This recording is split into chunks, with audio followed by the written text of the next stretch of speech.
Ողջույն։ Ծանոթ տեսարան է բոլորիս, երբ խմբով հավաքվում են ինչ-որ արարողության, մինչև մեկնարկը ժամանակ կա ու այդ հավաքվածներից մեկի վրա, ում լավ են ճանաչում, սկսում են ժամանակ մերցնել, նրա վրա հումոր անել, թեթև ծաղրել, մինչև միջոցառումը սկսի։ ԱՊՀ, ԵԱՏՄ նիստերում անդամ երկրների ղեկավարները սովորաբար այդպես ժամանակ են անցկացնում Նիկոլ Փաշինյանի վրա։ Ցավ եմ ապրում, որ Հայաստանը ներկայացնողի հետ այդպես են վարվում, բայց նկատելի է քմծի ծաղը, Լուկաշենկոյի հաճախ անհամ հումորները, սրամտությունը։ Այսօր արձանագրվեց Տաջիկստանում ԱՊՀ պետությունների ղեկավարների խորհրդի նիստից առաջ, իսկ նիստի ժամանակ նկատելի էին քմծիծաղող դեմքեր Նիկոլի ռուսերեն տեքստ կարդալու ժամանակ։ Սա ձևական կողմն էր։ Բովանդակային մասով նվաստացում է, երբ Ադրբեջանի նախագահը Փաշինյանի ներկայությամբ ԱՊՀ երկրների ղեկավարների ներկայությամբ խոսում է այսպես կոչված օկուպացիայից Բերձոր ազատագրելու մասին եւ ԱՊՀ պետությունների ղեկավարներին խնդրում աջակցել Լաչինը 2025-ին ԱՊՀ մշակութային քաղաք հռչակելուն։ Այդ պետությունների ղեկավարների մոտ կրկին ասում է, որ քեզ հաղթել է ու ասում է, որ քեզնից խլած քաղաքը մշակութային քաղաք կհռչակի։ Մեռնելիք է։ Նիկոլը Շուշին դժբախտ ու դժգույն էր համարում։ Իսկ Ալիևի համար Լաչինը մշակութային քաղաք է։ Լաչինի ամեն մետրում հայկական հուշարձան կա։ Բոլորը ոչնչացրել է ու հիմա ասում է ադրբեջանական հնագույն քաղաք է։ ԱՊՀ մասնակից պետությունների ղեկավարների խորհրդի հերթական նիստին Նիկոլի ելույթը Վաշինգտոնյան պայմանավորվածության մասին էր։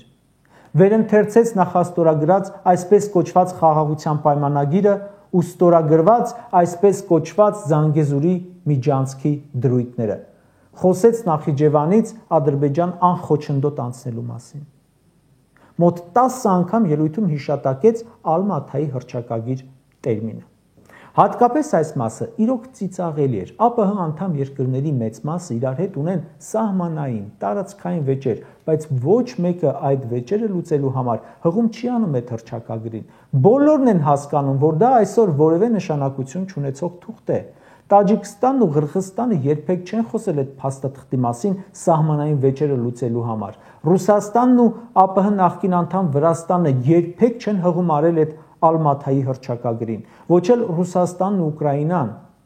Եվ հիմա, երբ սա ԱՊՀ անդամ պետությունների ղեկավարների ներկայությամբ խոսում է մի փաստաթղթի կարևորությունից, որը մյուսների համար զրոյական նշանակություն ունի, ծիծաղի առարկա է դառնում։ Ինքը իրեն է ներկայացնում հարիվ։ Նիկոլ Փաշինյանը իր պարտությունը հիմնավորելու համար ինչի ասես հղում կանի, առանց վախենալու ծաղրվելուց։ Օրինակ, ինչու էր կարդում հատվածաբար ներկայացնում Վաշինգտոնյան փաստաթղթի տեքստը։ Դա հրապարակված է, բոլորը ծանոթացել են, վերընթերցել իմաստը որն էր։ Տպավորություն էր, որ խաղաղություն, տարածքային ամբողջականություն բառերը անընդհատ կրկնելով իրեն հույս էր տալիս։ Հերթական անգամ կամ Ալիևին էր լսեցնում, թե չես հարձակվելու, չէ, ստորագրել ենք։ Ալիևը ելույթում այդ փաստաթղթերից չխոսեց, իր համար էլ ուրեմն նշանակություն չունեն։ Եթե արդեն խաղաղություն են հաստատել, ինչու է Փաշինյանն անընդհատ շեշտում, թե խաղաղություն է, ուրեմն կասկածում է, չէ՞։ Եվ ճիշտ է անում, որ կասկածում է, որովհետև խաղաղության հոտը չի գալիս եւ ոչ մի տեղից։ Չենք հավատում, ու 2 օր առաջ էլ կատարվեցին բաներ, որոնք դարձյալ ստիպում են չհավատալ։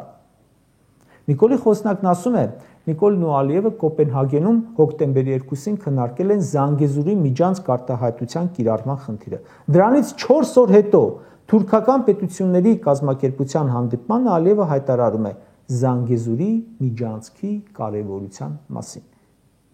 Մի քանի օր առաջ ասում է, «Էլ մի ասամ միջանցք, Ալիև», նա էլի ասում է։ Ու սրանք իրենց հույս են տալիս, թե դե ուրեմն մենք կմտածենք, որ մեզ չի վերաբերում։ Մտածելով չէ,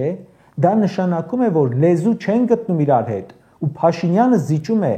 ձեզ հա համոզեք, թե Զանգեզուրի միջանցք չէ, բայց ինչ է իրականում։ Ասում են Փաշինյանն ու Ալիևը Դուշանբեում ջերմ զրուցել են, քննարկել են, թե ինչպես առաջ շարժվել խաղաղության եւ անվտանգության ճանապարհով, այսինքն ոչ ճանապարհով, Զանգեզուրի միջանցքով։ Փաշինյանի Ալիևի հետ առաջին հանդիպումն էլ էր ի դեպ նույն Դուշանբեում, հայտնի վերելակում, որից հետո սկսեցին բոլոր աղետները։ Հիշում եք, Ալիևը պատերազմից ընդամենը մի քանի օր առաջ բացահայտում արեց, որ Նիկոլը Դուշանբեում խնդրել է սահմանից չկրակել, մինչև ինքը ներսում իր դիրքերը ամրացնի, հետո Արցախի հարցում մի բան կանեն։ Հիմա ինչ են պայմանավորվել այսօրվա այդ ջերմ զրույցի ընթացքում։ Ալիև-Նիկոլ հանդիպումները իմ տրամաբանությամբ այն մակարդակում են, որ առանց բան տալու տեղի չեն մնում։ Իր ժամանակը նա իզուր չի վատնում, մի բան կտաս կգամ կհանդիպեմ հետդ։